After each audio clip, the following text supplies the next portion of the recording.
तुमको नहीं मिलेगा। घेतली ना पिहूची एक्साइटमेंट. ॲक्च्युली जसं मी काल बोलले, मी ना जसं काही वजन वाढवायची शपथ घेतलेली आहे. बघा ना, काल पुरणपोळी, त्यानंतर रसगुल्ले आणि आज मला हुक्की आली रसमलाई खायची. कसंच होईल बाई आता माझ्या वजनाचं. पण चला, आता ना सकाळी सकाळी मी फोडणीचा भात बनवला होता. आता मला ब्रेकफास्ट करायचा होता म्हणून तो मी गरम करायला ठेवला.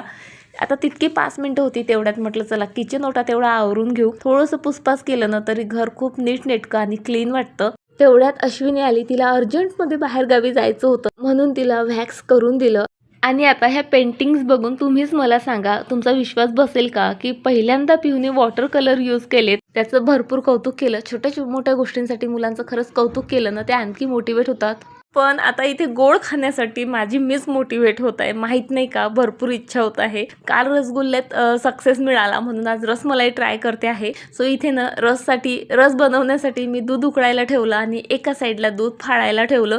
व्हिनेगर आणि पाणी वगैरे मिक्स करून दूध फाळून घेतलं. त्यानंतर 4-5 पाण्याने वॉश करून ते सेट व्हायला ठेवलं. आता इथे माझ्याकडे ड्रायफ्रूट्स, इलायची, केसर सर्वच होतं, पण एका पॅकेटने काम होणार होतं म्हणून फक्त ते एक पॅकेट टाकलं. 2-3 उकड्या आल्या आणि माझं दूध इथे तयार झालं. त्यानंतर फाटलेल्या दुधामध्ये पुन्हा कॉर्नफ्लोअर घालून हात दुखेस तोवर ते मळलं.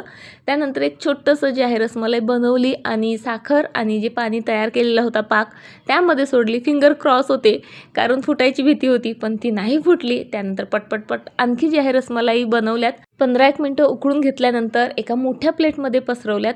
2 तास त्या तशाच सेट होऊ दिल्यात.